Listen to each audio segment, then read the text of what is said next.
Welcome to another brainstorming program brought to you by our YouTube channel.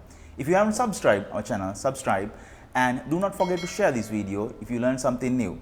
And also comment at the end of the video so that we can bring you more videos in this nature. If you remember, few episodes back, we brought a program about from the Big Bang to the brain and beyond. And the program was conducted, the resource person was Dr. Roohullah, who is a consultant anesthetist at District General Hospital. We have welcomed back Dr. Roohullah back again for our program. This day, we are going to speak about illusions and reality. If I say that we almost get tricked from what we see and what we hear, I think I'm correct. If we can have a steady idea about illusions and what are realities, I think that analytical knowledge will take us a long way in our life. So, to give you more idea, more knowledge about illusions and reality, about this life, I warmly welcome back again Dr. Roohullah to our program. Dr. Roohullah, just to get a start for this program today, we always, as I tell you that we always want to be in the brighter side of light. In the life, if we understand the reality, sometimes it becomes easy for us to live. Dr. Roohullah, what is this consciousness and what is this reality? Is it real what we see, or is it just illusion? Well, consciousness is, has a loose definition. We can say it's being aware, in the sense being aware of yourself and also the surroundings around you. So, it's basically consciousness addresses two components, that is your self awareness in relation to the surrounding you are at the moment. So, the consciousness actually is an emergence phenomenon that arises from multitude of neural networks, neural activities in our brain, but it is only the tip of the iceberg that comes out as consciousness. And without our consciousness, there are so many other, most of the, nearly 99% of the neural activities happening without us even being aware of what is going on. Okay. So, that is where the consciousness is. Okay. The consciousness is necessary for us to survive as a species, as an organism. It kind of studies the environment around us from the signals coming from the sensory organs, and then it creates its own construct. It constructs reality of its own to give you some experience about the outside world. That gives you rich in color, sound and other sensory aspects. The consciousness also important in making decisions, and also when you have to take a decision where there are conflicts inside your mind, like there are two opposing or three different opposing opinions in your brain. To suppress one of, you can't take three or four different decisions. So, you have to take a single decision. To take that single decision, you have to suppress according to your analysis inside your brain, which is most important and which is most rewarding to you as an organism, and that promotes or safeguards your interest and your physical well-being as an organism. And then you take a decision based on that.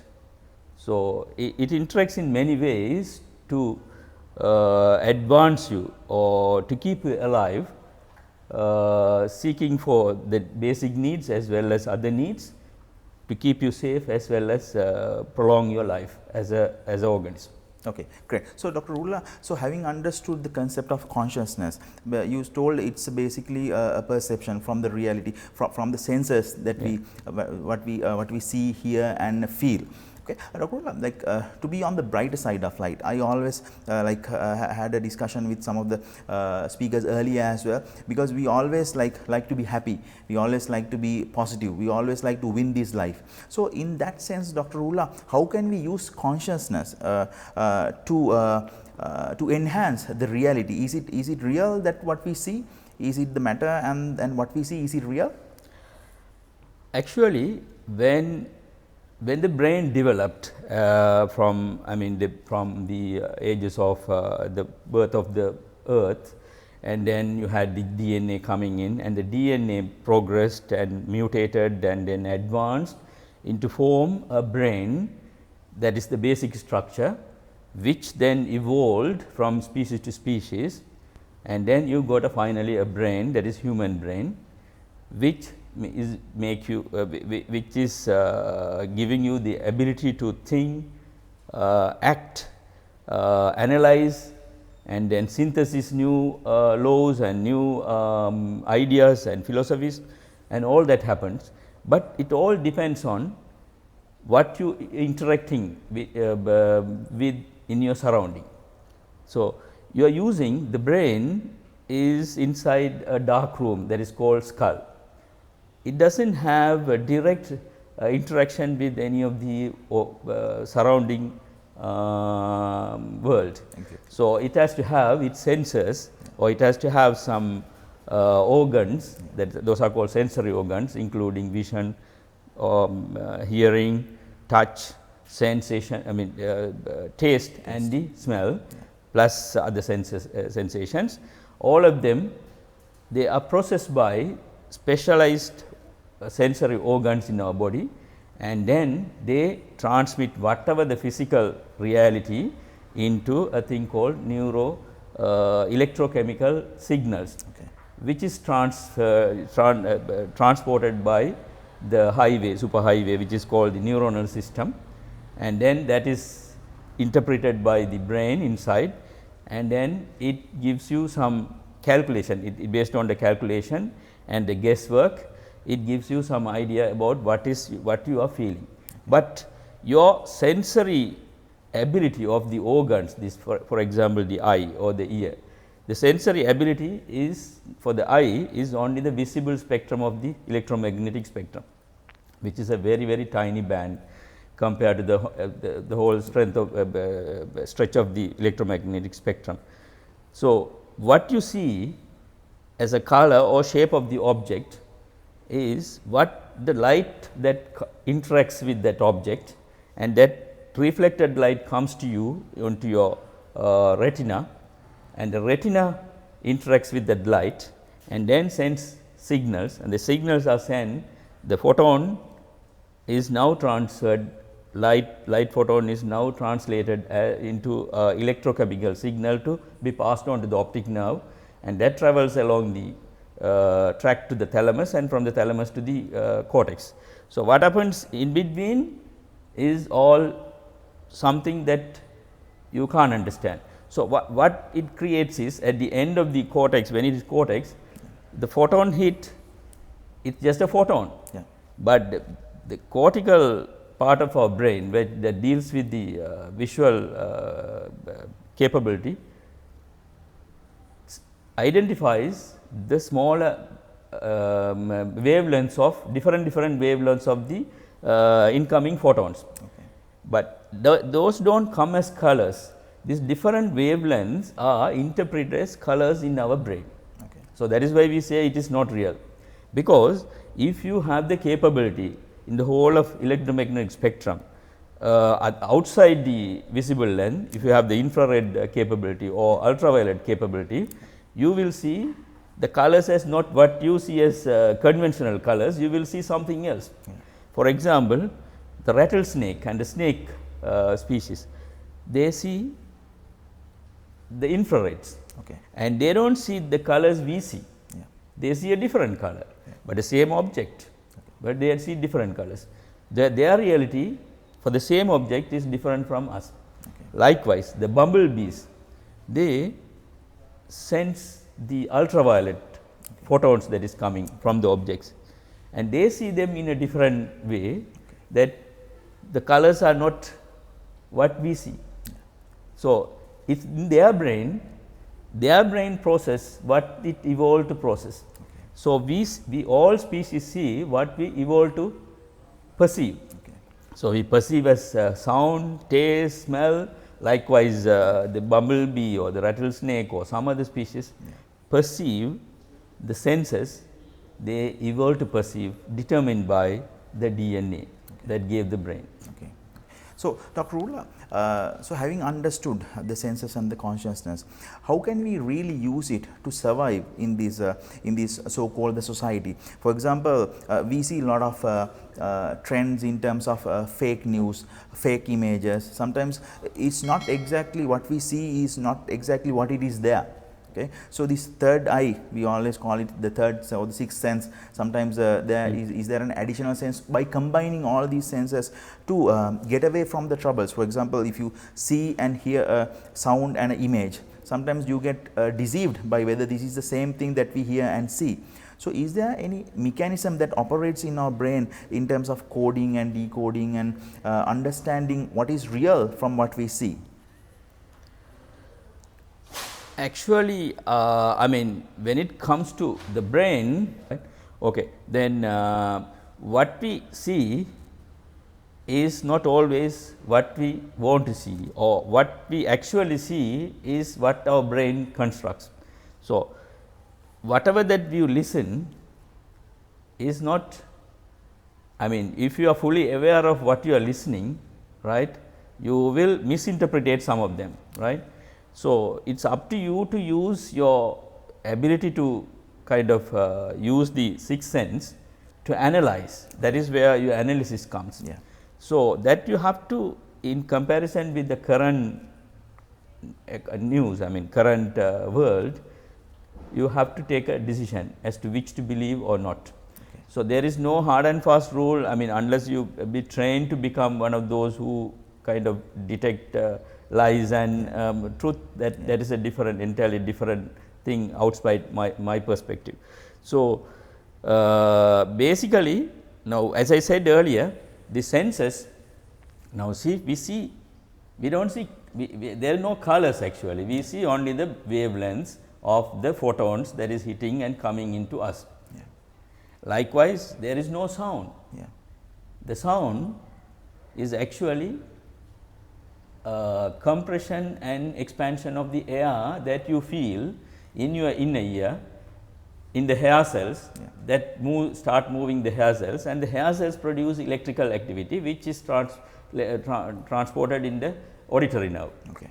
Likewise, the taste, there is no taste, there is no smell, is all of them the senses that is there. Even the touch we feel, it is the senses that touch receptors, yeah, this thing, yeah, taste buds, yeah, and all of them, yeah, they just process information that they receive, process them into, digitalize them into electrochemical signal, okay, which the language, the nerves, neurons and the brain understands. okay, And the nerves and the neurons finally construct an image based on what they got with the ability. So, what we see, what I am saying is, what we see as an image, or what we hear as a sound, okay, or what we taste as a flavor, yeah, or what we smell as perfume, yeah, are all a construct of our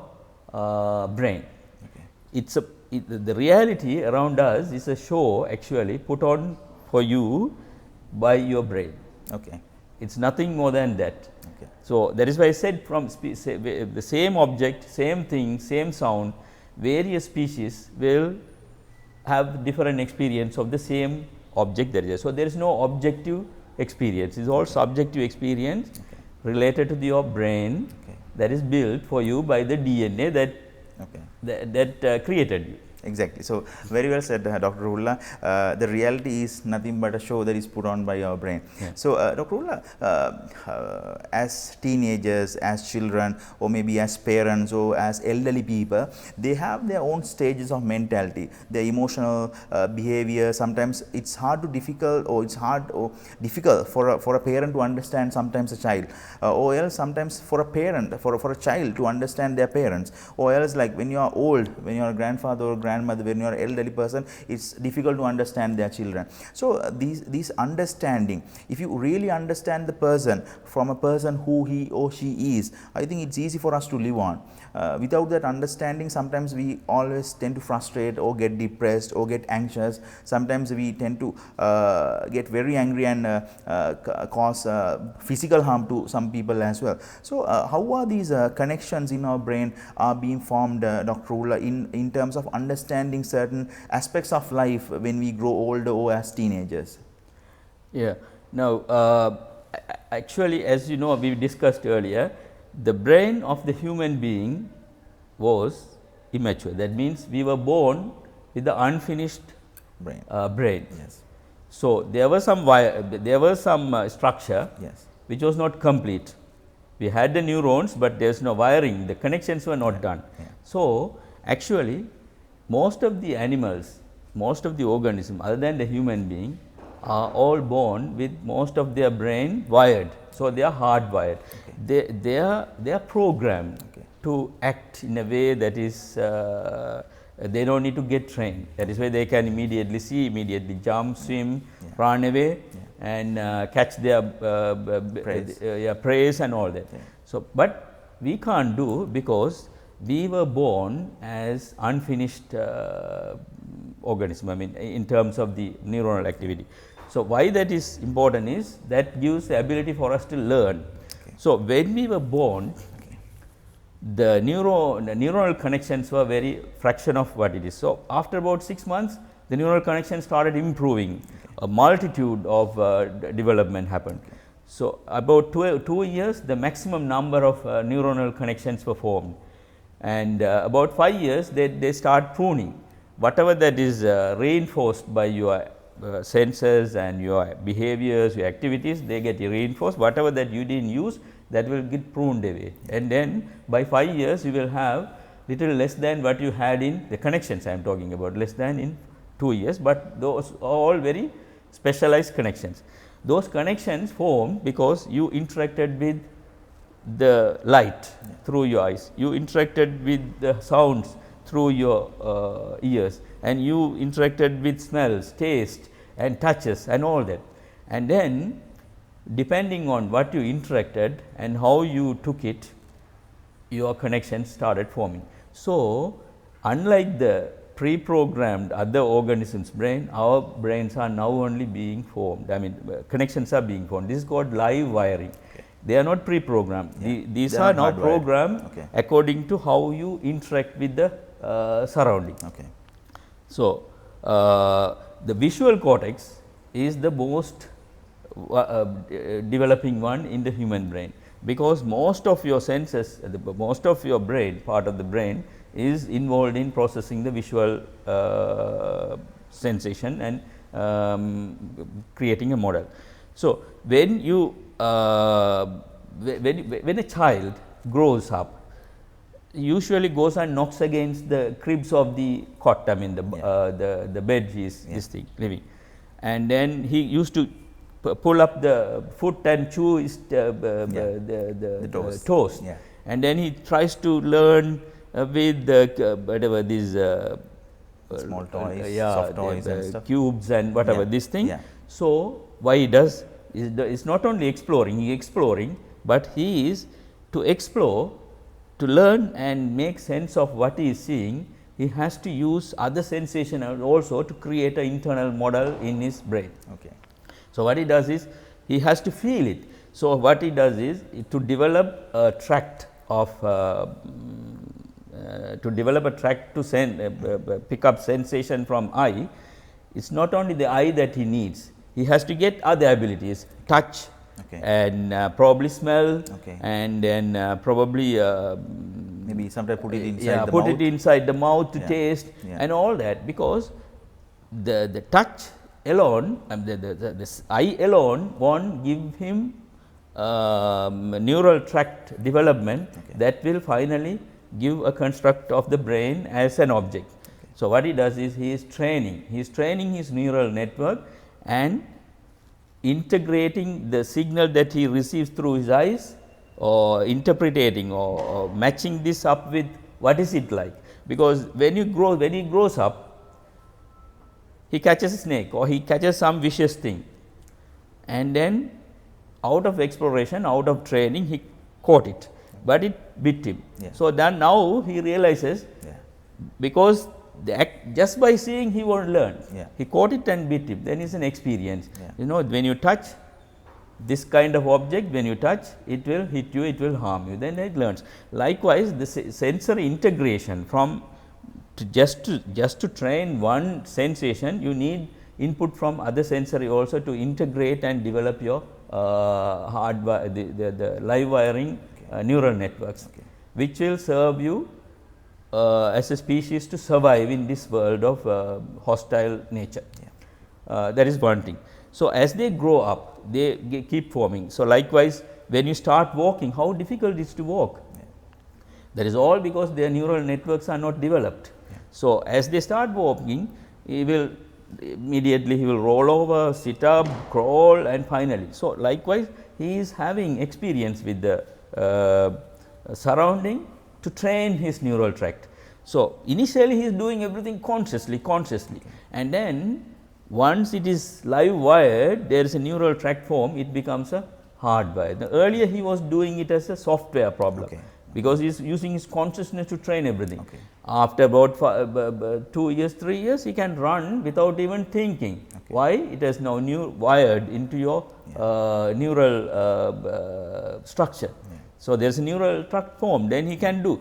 Now, earlier he was concentrating on walking, how can you take a step? Now, he does not need to, he will run away while talking to your mother. I mean, it is something like that. He will play a football or something while running. He can coordinate multiple activities. So, this is what happens, and then finally, when they develop, when 5 years, the brains, most of the neural networks are fully developed, and then when comes to, but there is one part of the brain that is still not touched, that is the prefrontal cortex. That starts developing during adolescence. When your hormone changes, it starts developing. When that develops, that's the start of developing the prefrontal cortex, which goes from adolescence to up to early 20s or 25 years. So, when that happens, actually the adolescent, why they become so a tender age, why they make decision that adults tend to be appalled. Adults tend to see there is something abnormal with them, because they have, because of the hormonal system that is gearing them to become adults, the neural development is lagging behind. So, though their pleasure seeking activity is matured, the pleasure seeking system is matured as an adult, their brain, the neural activity is still lagging behind.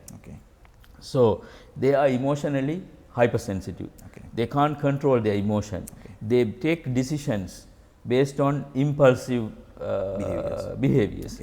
So, the decisions are taken impulsively without thinking into the future. So, that is where when you train small children, juvenile criminals, you have to train them in a way, including mentoring, counseling, and then reward system and all that, so that you train them to think, pause before they when they take a decision impulsively, you have to tell them stop at that time, pause, and then think of the consequences that your decision might bring, the potential consequences. Dr. Roohullah, is it a part of the brainwashing process, like where we have these suicide bombers and like that is different? That is different. Now, this is simulation. This is what I am calling simulation. Simulation is something. Now, in an animal, if you take an animal, dog or even for that matter, a snake or something, goes to drink water on the river bank, and it has to, it will have some memory, but it can't simulate. Like he goes there, that is his trialing, he is doing a trial and error, but he is risking his life. This trial and error is actually a system that we have beaten with our simulation, ability to simulate.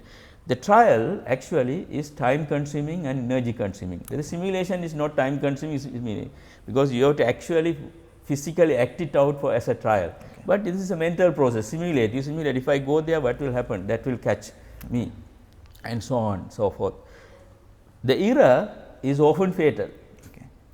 You make a trial, if you make any errors, you tend to lose your life, but simulation just bypasses all that. You start thinking, now if I do that, what will happen? That is the process it starts developing in your prefrontal cortex, which is absolutely vital for survival as a human species into adulthood and beyond and all that. So, this simulation is what actually caused us to become aware. So, the ability to simulate is beneficial because it is less time consuming, less energy consuming and risk free. Then you work it out. If I do this, now you are you are sitting on top of a tree or this thing, and then you climbed up onto that because some lion came chasing you, and till that leaves you are still working. If your mind does not rest, if I climb down, this will eat, and even if when it leaves, you look around to see whether any other things there. So, all that simulation, you start simulating in order to keep your life going, and then you come to a decision. Simulation may go wrong also, but most of the time by experience, the now as well as the past experience with the memory that we stored here, digging out, we all this put into one small analytical piece of box, and then you start using the memory, using this simulation, future, everything you put and take a decision, which is mostly non-risky. But there are times your simulation can go wrong, but it is much better compared to the trial and error. So, with the ability to simulate, what came next is the consciousness, because the simulation needs not only the surrounding, it is you also. So, that is how you became self-aware.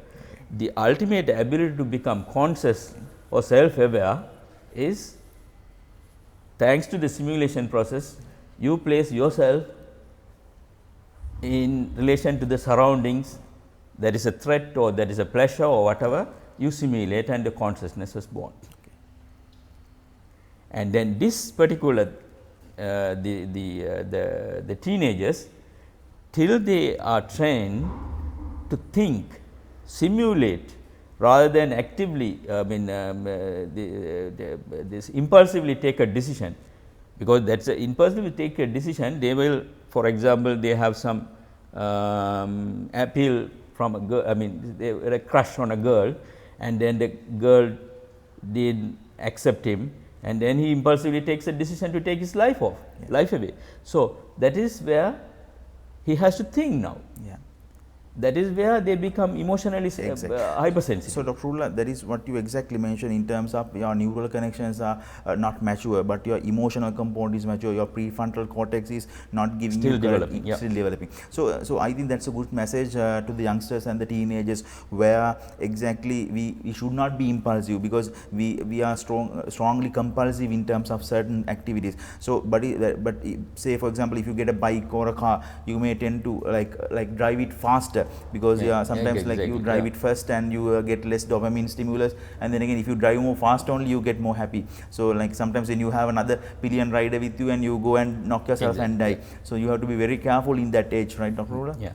The dopamine things also connected to this, because the simulation remains same every age as you grow. So, you, as I said earlier, experiences, this is the reward system, this is the dopamine system that does a lot of big role in refining your simulation ability. So, what you feel now dangerous, you will not feel after some time. So, how that happens? Now, you use your dopamine circle, which is a correction error system. So, what it does is actually it kind of simulates something. So, okay, now I am expecting something good to happen. If it happens good, there is no error. If I expect something bad to happen, if it happened, there is no error, right. So, there is no error system. You expect something good to happen, it did not happen at all, then there is a negative error, there is a negative error, right. You expect something bad to happen and it did not happen, it is a positive error. Okay. So, you simulate. Now, you did some calculation in your computational brain in order to simulate a thing. You took a chance, you took a gamble in putting an investment into something or in making a trip to somewhere. So, all this depending on whether it is negative error or positive error or no error, that keeps on refining your internal model. The internal model thing is actually even now when somebody, even before our sensory organs bring the impulses into the brain start its own imagination. Okay. Now, if somebody say, okay, there you see elephant, you are looking away, and the moment you hear that, you see an elephant even before seeing that, isn't it? Yeah. Then you expect to see, and then you turn around to see, my goodness, you are a liar. You told it's an elephant, it's a rhinoceros. Yeah. Because what happened there? Because you always keep checking with the information you have in your brain. So, when you turn your head, when on a sound that there is elephant, you turn to see there is no elephant. So, what happened is actually there was you expected an elephant, the elephant not there. So, how did you realize that? Because the photons coming from the rhinoceros hit in your retina, the retina transferred it in the thalamus. At the thalamus level, it starts seeing something that is not what is not there. Early. At the same time, from the cortex, your brain already even before seeing said that there is an elephant you will see. Then there is a message coming from the cortex, the reverse direction, and it says, my goodness, the thalamus, there is a lot of confusion going. What is receiving is not what is expected. So, this happens, then finally, you come to a decision, it is a lie, it is a lie. So, what you saw is, because how did you know? Because there is reverse direction transmission. So, whenever you expect something, there is in the reverse direction also the cortex sending. Likewise, even in the hearing, even in the other stuffs, you keep on comparing this with your what is the internal model, whether it matches up with this.